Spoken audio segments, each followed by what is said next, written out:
the southeast corner of the island of Sodor, there is a branch line that starts at Vickerstown and serves the towns of Ballyhoo and Norramby. 3 diesels work on this branch, all of whom were bought in 1996 following privatisation. Owen, a Class 56, looks after the goods traffic as well as an occasional passenger train. However, most of the passenger work is handled by Evan and Edwin, a pair of twin Class 142 rail motors. It was an overcast morning, a couple of days after Pip and Emma had started looking after the express. From the Vickerstown shed, Evan looked over darkly as the high-speed engines zoomed past.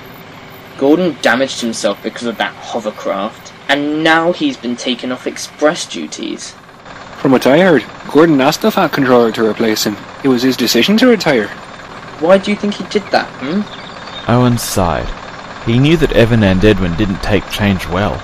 I'm sure there were more reasons than just that, Evan.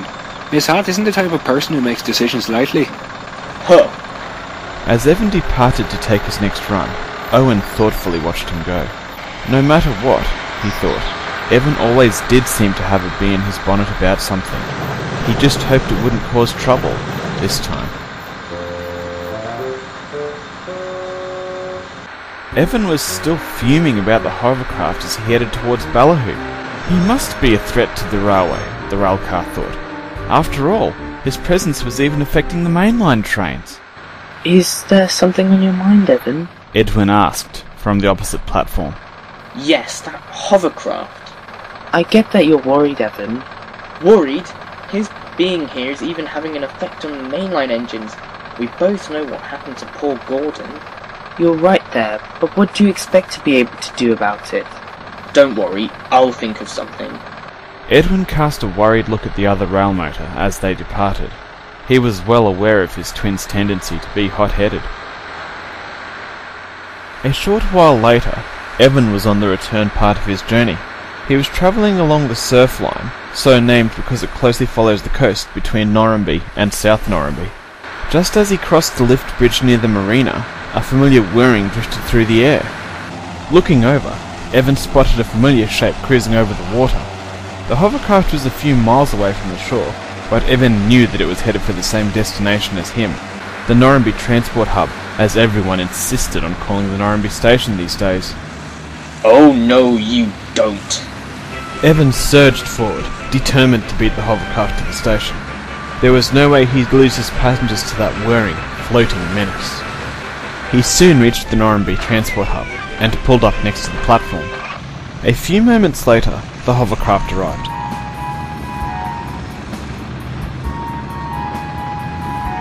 He smoothly exited the water, up a large concrete ramp that had been built for just this purpose.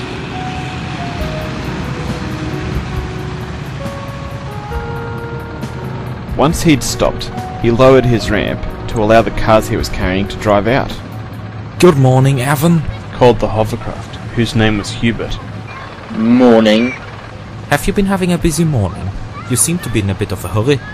Thanks to you, yes. Hubert was taken aback. Me? Yes, you. I wanted to ensure you didn't steal my passengers, like you took Gordon's. Who is Gordon? He's one of the steam engines who works on our main line.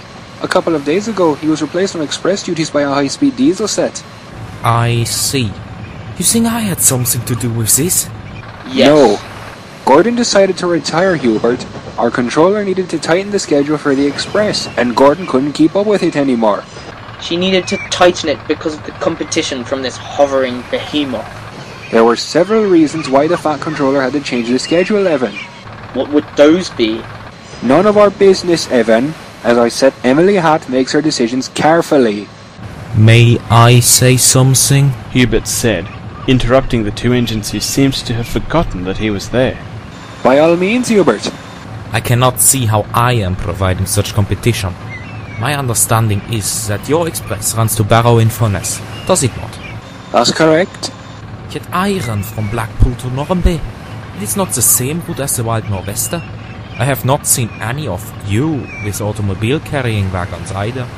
Does your express take such trucks? No, but what's that got to do with it? Most of my passengers bring their own vehicles over here with them. This is a service not offered by your railway. That's a good point, Hubert. You see, Evan, We literally don't carry the same traffic as Hubert's. Humph. Evan grunted. Without another word, the rail motor departed the station. As he did so, Owen looked apologetically at the hovercraft. I do apologise for Evan. You shouldn't take it personally. He just doesn't take change well. I understand, Owen. Do not worry yourself. With that, the hovercraft departed. As Owen watched him go, the diesel couldn't help thinking that it was just as well that Hubert was a patient sort. One evening, a few days later, Edwin was just departing South Norramby on one of his regular runs. It had been raining all afternoon, and a strong wind blowing off the ocean meant that the rain was coming in almost horizontally. Edwin was looking forward to getting back to his nice warm shed. Right now, he was cold, wet, and miserable. As he approached the lift bridge, he thought he saw something red through the rain. He was almost at the bridge when he realised it was the bridge operator, waving a red flag. "Stop! Stop!" Edwin did so. What's happening? A yacht got blown off course and hit the bridge up ahead. 2 just had minor injuries, but we're not sure about the bridge. Evan looked ahead. He could just make out the shape of a large white yacht, firmly wedged under the bridge. I don't think it will be safe to cross the bridge, driver. We'd better return to South Norramby. Evan knew that unlike a conventional bridge, the span of the lift bridge was only attached at one end. If that, or the supports were damaged, then the bridge could very well go out from beneath him. That wouldn't do at all. By the time Edwin returned to South Norramby station, the rain had become a light drizzle, but that was the least of his worries. He could hear the angry conversation of his passengers. "Edwin, what's going on?" The lift bridge is out, station master. Edwin quickly explained about the yacht. "I'd better let Ms. Hatt know about this," replied the station master. He disappeared into his office to make a phone call. He re-emerged a quarter of an hour later. "Ms. Hatt has made some alternate arrangements." What sort of arrangements? "I'm not quite sure of all the details, but there will be alternate transport for your passengers waiting just beyond the level crossing." Edwin departed, wondering exactly what the alternate transport was. Presumably, it would be Bertie and some of his friends. Edwin soon reached the crossing and braked to a gentle stop. He looked from side to side, but of the alternate transport there was no sign. He frowned angrily, then realised he could hear a familiar buzzing sound coming from the ocean. Looking over, Edwin spotted a familiar grey shape approaching. Oh, now Hubert's going to laugh at me. This is the last thing I need. Then, Edwin realised something. Hubert never came down to South Norramby, so what was he doing here then? A moment later, Edwin realised what was going on, as Hubert emerged from the water and crossed the ground towards him. This was the alternate transport the Fat Controller had arranged.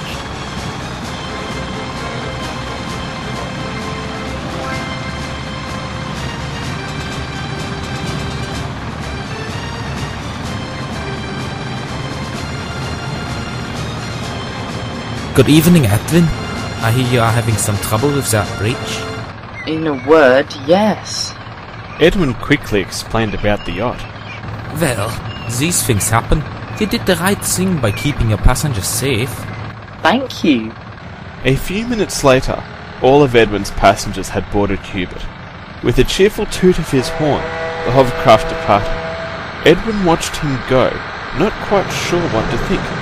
Hubert had taken his passengers, yes, but only because he'd been asked. Having said that, the hovercraft hadn't teased Evan about the situation at all. In fact, he'd been quite sympathetic. Could it be, Edwin thought, that he and Evan may have misjudged the hovercraft? Early the next morning, once the yacht had been recovered, workmen from both the Northwest Railway and the marina inspected the lift bridge. They determined that some minor repairs were needed. These were completed just before lunchtime, and service on the branch line returned to normal, to the relief of all involved. That evening, all 3 of the Norramby branch engines were at the Vickerstown sheds. Glad to be back, Edwin. You can say that again. You know, I'm sure your passengers were happy to get home last night too, Edwin. I imagine they would have been. Edwin replied. Last night had been cold and miserable for him. and it must have been just as bad for his passengers. And it's just as well Hubert was there. Evan scoffed before Edwin could reply. That's not here or there. Other arrangements could have been made anyway. Actually, Evan, I think Owen has a point. You know we carry as many passengers as 2 or 3 buses, and it would have taken a bit of time to coordinate those. Well, I suppose there is that. Silence fell over the sheds, and Owen looked closely at the railcar twins. Judging by their comments, they'd finally seen sense about Hubert's presence, and he was glad about that.